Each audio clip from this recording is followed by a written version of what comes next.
혹시 평생을 걸어온 나의 걸음걸이가 어느 날 나를 위협할 수 있다는 생각 해보셨나요? 우리 인생에서 단 한 번의 발 헛디딤이 얼마나 큰 변화를 가져올 수 있는지 우리는 가끔 잊고 삽니다. 많은 어르신들에게 한 번의 낙상은 몇 주간의 병원 생활, 고통스러운 회복 과정, 그리고 사랑하는 가족과 집을 떠나 요양시설에 가야만 하는 상황을 의미하기도 합니다. 마치 큰 경고 신호라도 울리는 것처럼 찾아오는 것이 아닙니다. 아침에 우편물을 가지러 가거나 잠자리에서 일어나는 아주 평범한 순간에 눈 깜짝할 사이에 조용히 일어납니다. 하지만 걷는다는 것이 더 이상 불안하고 위험하게 느껴지지 않아도 된다면 어떨까요? 지금 당장 비싼 운동기구나 헬스장에 가지 않고도 우리 몸의 균형을 되찾고 자신감을 지킬 수 있는 작은 습관들이 있다면요. 오늘 이 시간에는 물리치료사와 노인 건강 전문가들이 적극적으로 추천하는 실제로 수많은 어르신들이 효과를 본 6가지 걷기 비결에 대해 이야기 나누어 보려고 합니다. 이것은 단순히 새로운 정보가 아닙니다. 우리 몸이 원래 알고 있던 지혜를 다시 깨우는 과정에 가깝습니다. 오늘 영상을 끝까지 보신다면 단순히 무엇을 해야 하는지 아는 것을 넘어 왜 그것이 중요한지, 그리고 어떻게 내 삶에 적용할 수 있는지 깊이 이해하게 되실 겁니다. 혹시 60대, 70대, 혹은 그 이상이시거나 소중한 부모님의 건강이 걱정되신다면 오늘 이 이야기에 귀 기울여 주십시오. 한 걸음 한 걸음의 안전함과 강인함, 그리고 내 삶에 대한 통제력을 되찾아줄 소중한 지혜를 얻게 되실 겁니다. 첫 번째 비결은 바로 시선입니다. 우리가 걸을 때 어디를 보느냐가 우리 몸 전체의 안정을 결정짓는다는 사실 알고 계셨나요? 우리의 머리를 기차의 맨 앞 칸이라고 생각해 보세요. 머리가 가는 방향으로 몸 전체가 따라가게 되어 있습니다.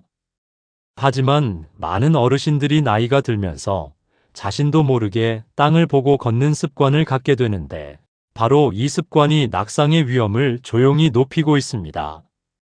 물론 땅에 있는 돌불이나 장애물을 피하기 위해 아래를 보는 것이 더 안전하다고 생각하실 수 있습니다. 하지만 실제로는 그 반대인 경우가 훨씬 많습니다. 우리가 머리를 숙여 땅을 오랫동안 쳐다보면 머리가 앞으로 쏠리면서 자연스럽게 어깨는 안으로 말리고 등은 굽게 됩니다. 이 미세한 변화가 우리 몸의 무게 중심을 흐트러뜨리고 척추의 정렬을 무너뜨립니다. 이렇게 되면 오히려 길 앞에 있는 더 큰 장애물이나 바닥의 균열을 놓치기 쉬워집니다. 시야가 좁아지기 때문이죠. 전문가들은 이것을 전방주시 규칙이라고 부르며 걷는 동안 시선을 자신의 키보다 조금 먼 약 3m에서 5m 앞을 바라보라고 조언합니다.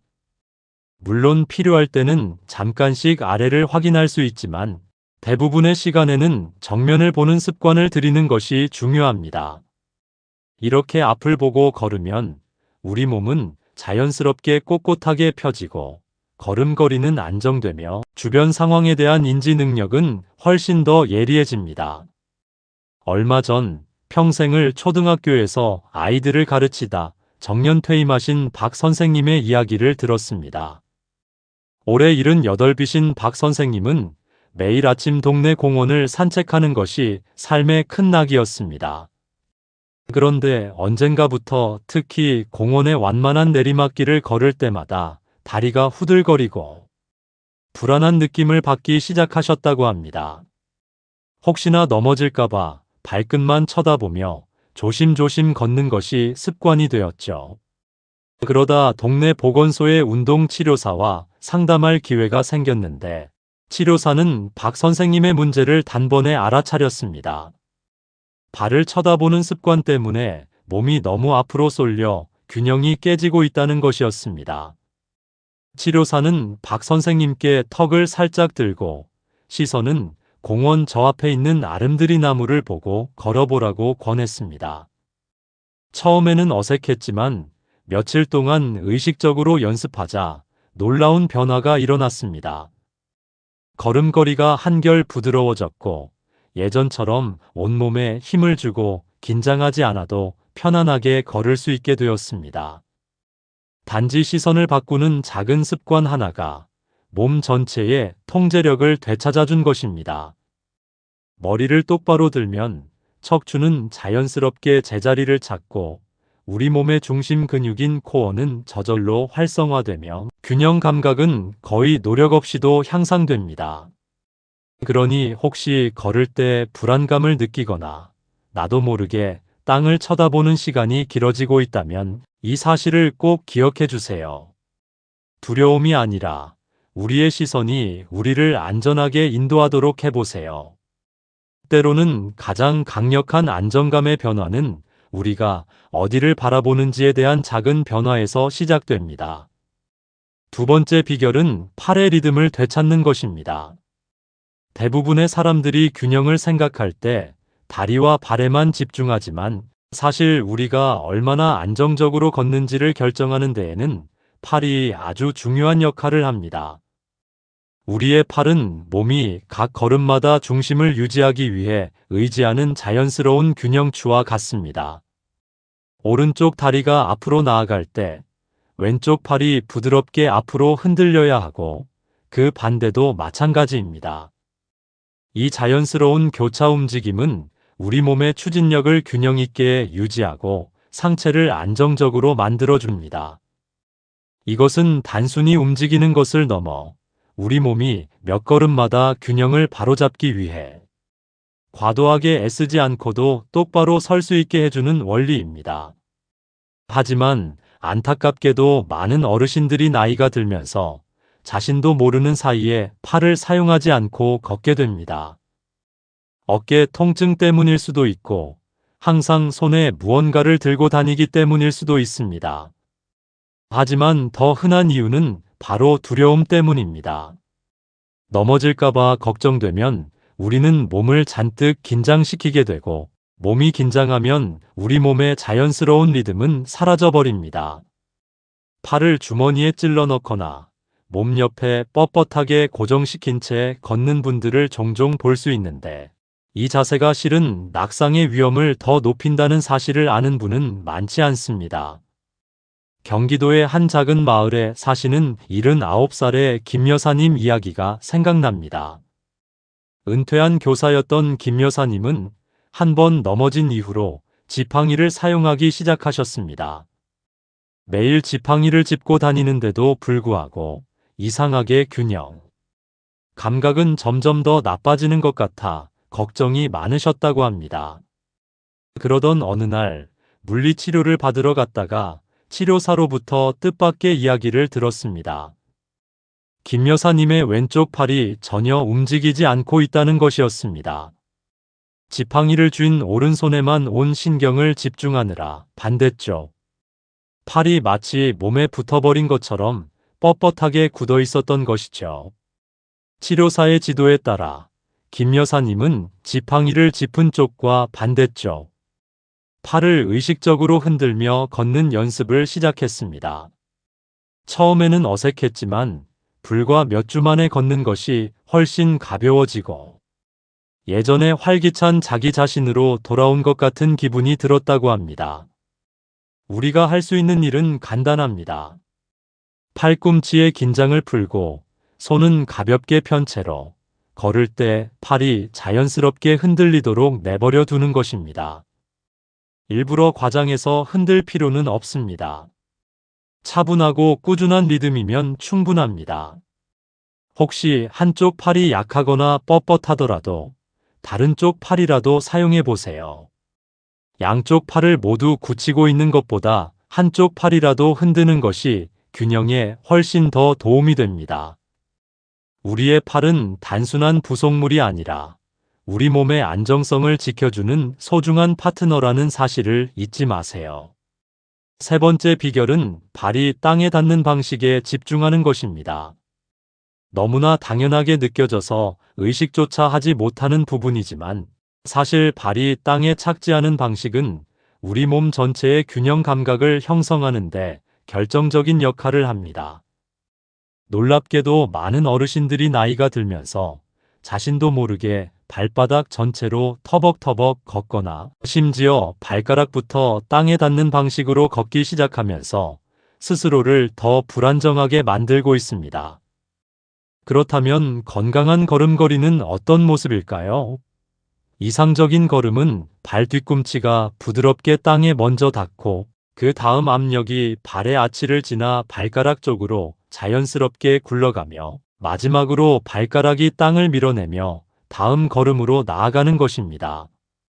이러한 뒤꿈치 마이너스 발바닥 마이너스 발가락 순서의 움직임은 단순히 보기 좋은 걸음걸이를 만드는 것 이상의 의미가 있습니다. 이것은 걷는 동안 발생하는 충격을 흡수하고 무릎과 고관절의 정렬을 올바르게 유지하며 발가락이 문턱이나 고르지 않은 길에 걸려 넘어지는 것을 막아주는 매우 중요한 기능입니다. 그렇다면 왜 나이가 들면서 이 자연스러운 움직임이 변하는 걸까요? 많은 경우 관절의 뻣뻣함이나 오래된 부상 때문에 발 뒤꿈치로 착지하는 것을 피하게 됩니다. 어떤 분들은 넘어지는 것이 두려워서 아예 발을 거의 들지 않고 질질 끄는 이른바 셔플링 걸음걸이를 하게 됩니다. 하지만 아이러니하게도 발을 끄는 걸음걸이는 오히려 발이 바닥에 걸려 넘어질 확률을 극적으로 높입니다. 텃밭 가꾸기를 즐기시는 74살의 최 어르신이 바로 그런 경우였습니다. 집 뒤편의 툇마루에서 몇 번이나 발을 헛디뎌 넘어질 뻔한 후에야 자신이 발을 거의 들지 않고 걷고 있다는 사실을 깨달으셨다고 합니다. 물리치료사는 최 어르신에게 걷는 방식을 다시 훈련하는 방법을 알려주었습니다. 부엌의 싱크대를 잡고 지지한 상태에서 한 걸음 한 걸음 내디딜 때마다 의식적으로 발 뒤꿈치를 먼저 땅에 닿게 하는 연습을 천천히 반복하는 것이었습니다. 처음에는 아주 어색하고 힘들었지만 몇 주가 지나자 무언가 달라지기 시작했습니다. 다리에 힘이 더 붙는 것 같았고 늘 쑤시던 무릎 통증도 줄어들었습니다. 더 빨리 걷게 된 것은 아니었지만 훨씬 더 자신감 있고 안정적으로 스스로의 걸음을 통제하며 걷게 되었습니다. 우리가 발 뒤꿈치부터 걸음을 시작하면 종아리 근육이 제대로 사용되고 엉덩이 관절이 조화롭게 움직이며 다리 전체가 하나의 팀처럼 유기적으로 작동하게 됩니다. 이것은 우리 몸이 잃어버렸던 본래의 리듬을 되찾게 해줍니다. 집에서 쉽게 해볼 수 있는 간단한 팁이 있습니다. 바닥에 수건을 한 장 깔고 그 위를 맨발로 천천히 걸어보세요. 발의 각 부분이 표면에 닿는 느낌, 즉 뒤꿈치가 먼저 닿고 발바닥을 거쳐 발가락으로 무게 중심이 이동하는 감각에 집중해 보세요. 처음에는 이상하게 느껴질 수 있지만 더 많이 연습할수록 이 움직임은 점점 더 자연스러워질 것입니다. 그리고 우리 몸이 이 건강한 패턴을 다시 기억해냈을 때 낙상의 위험은 우리도 모르는 사이에 조용히 낮아질 것입니다. 네 번째 비결은 작은 보폭의 힘입니다. 너무나 기본적인 이야기처럼 들릴지 모르지만 우리가 내딛는 걸음의 길이, 즉 보폭은 특히 나이가 들수록 균형에 엄청난 영향을 미칩니다. 젊었을 때는 큰 보폭으로 성큼성큼 걷는 것이 자연스럽고 활기차게 느껴졌습니다. 우리 대부분은 수십 년 동안 그렇게 걸어왔습니다. 하지만 나이가 들면서 이 크고 넓은 걸음이 조용히 우리를 위험에 빠뜨릴 수 있습니다. 왜 그럴까요? 앞서가는 발을 너무 멀리 뻗으면 우리 몸의 무게 중심이 뒤쪽으로 쏠리게 됩니다. 이것은 우리 몸의 균형을 깨뜨리고 무릎과 엉덩이에 가해지는 부담을 증가시킵니다. 또한 미끄러지거나 무언가에 걸렸을 때 우리 몸이 반응하는 속도를 늦추게 됩니다. 하지만 여기에 좋은 소식이 있습니다. 보폭을 짧게 하는 것이 이 모든 문제를 해결하는 데 도움을 줍니다. 짧은 걸음은 우리의 무게 중심을 안정적으로 유지시켜줍니다. 우리 몸의 무게를 발 바로 위에 머물게 하고 움직임을 더 통제하기 쉽게 만들어줍니다. 그 결과 예상치 못한 상황에 대한 반응이 더 빨라지고 땅과의 연결이 더 견고해집니다. 우리 몸 전체가 과도하게 뻗지 않을 때 훨씬 더 효율적으로 작동하게 되는 것입니다. 아기들이 처음 걸음마를 배울 때를 한번 생각해 보세요. 아기들은 작고 안정적인 걸음으로 팔을 벌리고 몸을 낮춘 채 걷습니다. 그들은 어딘가에 빨리 도착하는 데 집중하는 것이 아니라 넘어지지 않고 똑바로 서 있는 것에 온전히 집중합니다. 이 지혜는 나이가 든다고 사라지는 것이 아닙니다. 오히려 그 가치는 더욱 커집니다. 속도보다 안정이 항상 우선되어야 합니다. 80대 초반에 은퇴한 우체부였던 한 어르신의 이야기가 있습니다. 그는 건강을 유지하기 위해 항상 빠르고 긴 보폭으로 걷는 것이 좋다고 생각해 왔습니다. 하지만 아주 익숙한 길에서조차 몇 번이나 발을 헛디뎌 넘어질 뻔한 경험을 한 후, 그는 다른 접근 방식을 취하기로 했습니다. 지역 치료사의 도움을 받아 그는 의식적으로 보폭을 줄이고 걸음의 속도를 약간 높였습니다. 즉, 종종 걸음처럼 더 자주 발을 내디뎠습니다. 그 이후로 그는 단 한 번도 넘어진 적이 없다고 합니다. 그는 심지어 근육이 끊임없이 균형을 바로잡느라 애쓰지 않아도 되어서 피로감도 훨씬 덜 느낀다고 말했습니다. 여기서 우리가 시도해 볼 수 있는 작은 요령이 있습니다. 평소의 속도로 걸으면서 10초 동안 몇 걸음을 걷는지 세어보세요. 그런 다음 보폭을 약간 줄여서 다시 시도해보고 걸음수가 늘어나는지 확인해보세요. 걸음수가 늘어났다면 그것은 당신이 더 나은 통제력으로 움직이고 있다는 긍정적인 신호입니다. 만약 지팡이나 보행기를 사용하신다면 같은 원리가 적용됩니다. 기구를 몸에서 멀리 밀지 말고 가까이 두세요. 걸음을 작고 안정적이며 무게 중심에 가깝게 유지하세요. 당신의 몸은 그 차이를 분명히 느낄 것입니다. 5번째 비결은 우리 몸의 중심 기둥, 코어의 힘입니다. 많은 사람들이 안전하게 걷기 위해서는 다리 힘이 가장 중요하다고 생각하지만 실제로는 우리의 균형 감각은 몸의 중심부, 즉 코어에서 시작됩니다. 우리의 코어는 복부, 허리, 그리고 엉덩이에 있는 근육들을 포함합니다. 이 근육들은 우리가 움직일 때 척추를 똑바로 세우고 몸을 안정적으로 유지하는 지지 벨트와 같은 역할을 합니다. 코어가 약하면 몸의 다른 모든 부분들이 더 힘들게 일해야만 합니다. 다리는 긴장하고 자세는 구부정해지며 걷는 패턴은 불안정해집니다. 바로 이때 비틀거리거나 넘어지는 사고가 자주 발생합니다. 하지만 여기서 희망적인 소식은 코어를 강화하기 위해 격렬한 운동이나 헬스장, 회원권이 필요하지 않다는 것입니다. 부드럽고 간단한 동작만으로도 실질적인 차이를 만들 수 있습니다. 예를 들어 식탁이나 의자 근처에 서서 한쪽 발을 바닥에서 몇 인치만 들어 올리고 5초간 버텨보세요. 그런 다음 발을 바꿔 반복합니다. 이것은 코어를 깨우고 뇌가 균형에 집중하도록 훈련시키는 작은 움직임입니다. 또한 걷거나 양치질을 할 때 배에 살짝 힘을 주는 습관을 들릴 수도 있습니다. 배꼽을 척추 쪽으로 몇 초간 당기는 느낌으로요.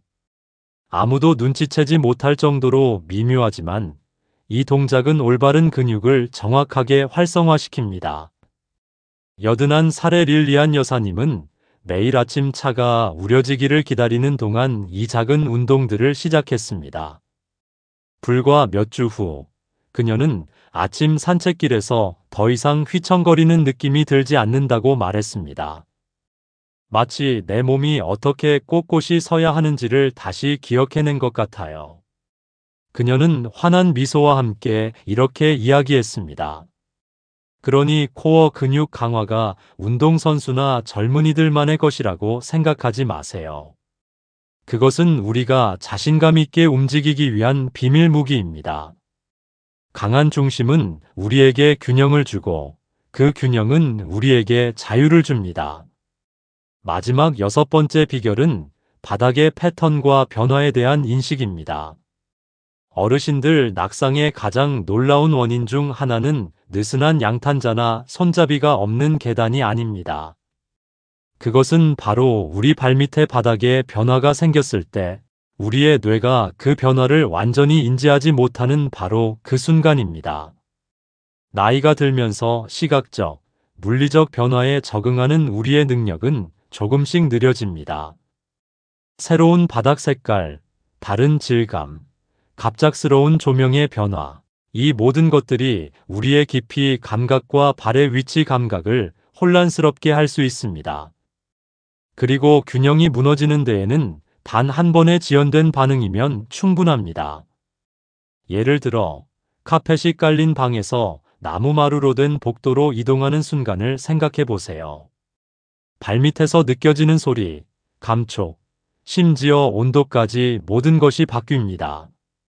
만약 우리의 주의가 잠시 다른 곳에 쏠려 있다면 우리는 왜 그런지도 모른 채 발을 잘못 디딜 수 있습니다. 바로 이런 이유 때문에 물리치료사들은 작지만 강력한 습관 하나를 추천합니다. 바로 앞으로 밟을 표면의 이름을 조용히 말해보는 것입니다. 타일, 양탄자, 계단 올라감과 같이 움직이면서 말해보는 것이죠. 이상하게 들릴 수 있지만 이 간단한 신호는 우리의 뇌를 집중시키고 몸이 변화에 대비하도록 준비시킵니다. 미네소타에 사는 79살의 피터 씨는 번쩍이는 복도 바닥에서 미끄러질 뻔한 이후로 이 방법을 실천하기 시작했습니다. 이제 그는 바닥이 바뀔 때마다 속으로 그 이름을 부르고 덕분에 모든 표면보다 한 발 앞서 대비하는 느낌이 든다고 말합니다. 또한 광택이 심한 바닥도 조심해야 합니다. 조명으로 인한 반사는 환상을 만들어 평평한 표면을 울퉁불퉁하게 보이게 할 수 있습니다. 그리고 만약 이중 초점 안경을 착용하신다면 계단이나 연석을 오르내릴 때 특히 더 주의를 기울여야 합니다. 안경 렌즈가 바닥의 깊이를 약간 왜곡시켜 균형을 잃게 만들 수 있기 때문입니다. 아무리 작은 변화라도 큰 주의를 기울일 가치가 있습니다. 우리의 걸음이 더 의식적이 될수록 우리의 움직임은 더 안전해질 것입니다. 나이가 든다는 것은 종종 단순한 통증이나 뻣뻣함 이상의 것을 가져옵니다. 그것은 넘어질지도 모른다는, 내 몸을 통제하지 못할지도 모른다는, 그리고 다시 일어서지 못할지도 모른다는 조용한 두려움을 동반합니다. 하지만 많은 분들이 잊고 있는 사실이 있습니다. 아주 작은 선택들이 모여 큰 자신감을 되찾을 수 있다는 것입니다. 비싼 장비나 특별한 운동 프로그램이 필요한 것이 아닙니다. 단지 알아차림이 필요할 뿐입니다. 오늘 우리가 함께 나눈 6가지 걷기 기술은 어려운 것이 아닙니다. 그것들은 우리 몸이 이미 알고 있는 단순하고 자연스러운 움직임입니다. 우리는 새로운 것을 배우는 것이 아니라 현명한 지혜를 다시 기억해내는 것입니다.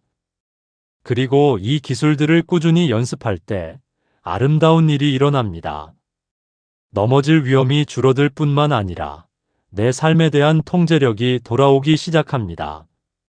두려움에 떨며 걷는 것을 멈추고 자유롭게 움직이는 사람처럼 걷기 시작합니다. 그 변화는 실로 강력합니다. 완벽하게 걷는 것이 중요한 것이 아닙니다. 목적을 가지고 걷는 것이 중요합니다. 턱을 들고 팔을 흔들고 더 작은 걸음을 내딛는 모든 작은 변화들이 모여 독립이라는 위대한 결과를 만들어냅니다. 이것이 당신을 위한 오늘의 알림이 되기를 바랍니다. 당신은 연약하지 않습니다. 당신은 적응하고 있습니다.